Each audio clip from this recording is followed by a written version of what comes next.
Hey guys, so we're gonna look at a few different belts and belt types: battle belts, duty belts, range belts. Yeah, just belts. So the first one you're gonna see here is a Safariland. I'm pretty sure it's a MDL37. I never really used it. It was given to me. Don't know a dramatic amount about it, but it is a time and true belt. Law enforcement wears it every day, or something close to it. Most departments make you wear this versus anything else they have commercially. So that's one of the belts. It does have some cons, being you have to have keepers like this to keep your stuff in place. So taking it on and off can be kind of a challenge. But you can't beat the leather, especially if it comes from anything like Safariland. You know you got a good belt. I don't really have too much to say on it because this is not my air expertise on this belt. So we will move on to a different belt. Get that one out of the way. Let's look at this belt. This belt is a Condor LCS belt. So it's kind of an ugly belt. It's not horrible. I used it for a little bit, kind of went to gun ranges and stuff, and just kind of messed around with it. Didn't get a dramatic amount of use out of it. One big thing from the most belts, you're gonna see they have these plastic buckles now. So those are kind of like the cheaper way to do things. However, they work. I mean, military uses plastic buckles for everything. This belt also has this little rubber piece inside. This kind of sits on your hips, so you can just, it doesn't really move around as much. You don't really use keepers for this kind of stuff. It also has that laser cut system in it. So, with that being said, you can just kind of maul your stuff in it. It's like I don't know, like a $50 belt, $60 belt. I'll put the links for most of these belts in the description. That way you can kind of see them. I have lived in every different budget and price point, so I kind of understand where people are coming from when they're looking. Not much to say about it. Once again, probably don't have that much air of expertise on it because I've only used it probably a good 6 months at ranges and nothing dramatic. I know a lot of people who own it and they don't have anything wrong with it.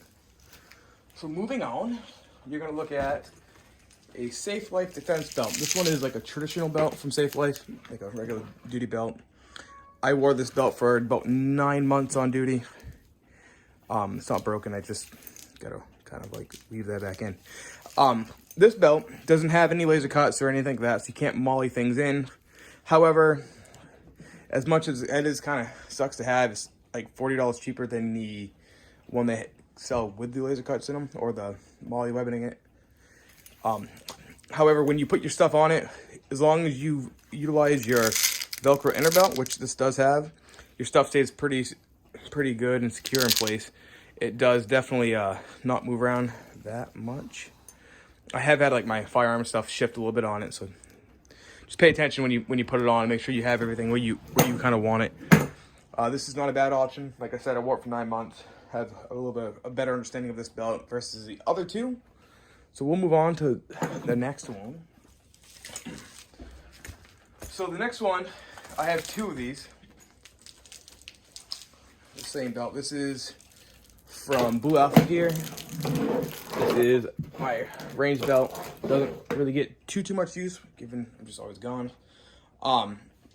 This belt, like most Safe Life belts, has an inner belt you would weave through your pant loops. And this one this is the EDC belt, inner belt. So if you wanted to buy a regular Blue Alpha belt, you would have to either order this, and if you order it with the actual belt, it's like an extra $10 or $11 add-on. If you try to buy it separately, it's like $50. So something to kind of take in consideration when it comes to when you buy it, if you decide this is what you want.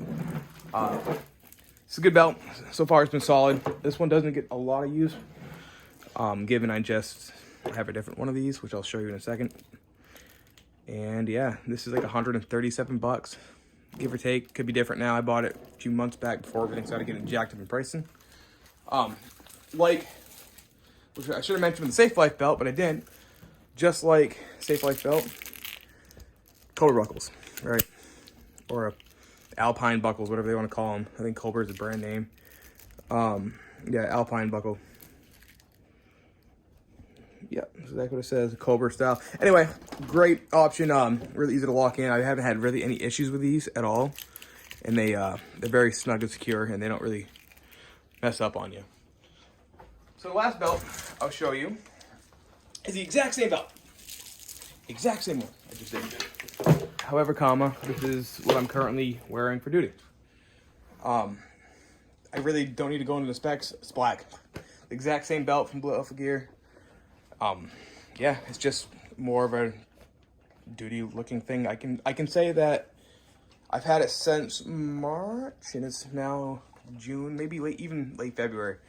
And this belt is rugged. It's definitely getting a little more flex to it than the other belt because it gets everyday use. But with that being said, it's a solid belt, easy to put on. Like most of the high-speed belts you see out there, it does definitely have, and you can't see it here, where you can weave your stuff in. Little PALS webbing. Definitely works. The biggest downfall of PALS webbing is you gotta make sure you get your stuff in the right place, or else it kind of just, it's just kind of just funny. You just gotta take it off, readjust, and the PALS on it is not the most flexible, so kind of takes a little effort if you get using, like, I noticed when I started with Kiwis, their strappings were almost impossible to weave through this. I found that with HSGI and obviously Blue Alpha stuff, it goes on a lot easier. So I guess that also depends on what you're going to add on to your duty belt or your battle belt, whatever you want to call it today. And there are millions of different belts out there. There's cheap ones, there's expensive ones. You got Bison belts. Those are really good. There's a million. I don't even know all the names of them, but there's a lot of better guys on YouTube that have a better understanding of these belts. But I can definitely give the Blue Alpha belt the seal of approval when it comes to everyday duty use. My law enforcement agency improves it, so I'm good to go with it. You may not be able to, or if you maybe have to ask them, they'll just approve it. But if you just want a good range belt, they're great. And every belt, I guess minus the leather belt, is a great battle belt, a great range belt. So yeah, I hope this helped. It's a little explanation of certain different belts from different price points, and I'll post the price points, and if I can find some of the links, I'll put them in the description. That way you have something to look forward to if you want to go shopping without looking too hard. Thanks.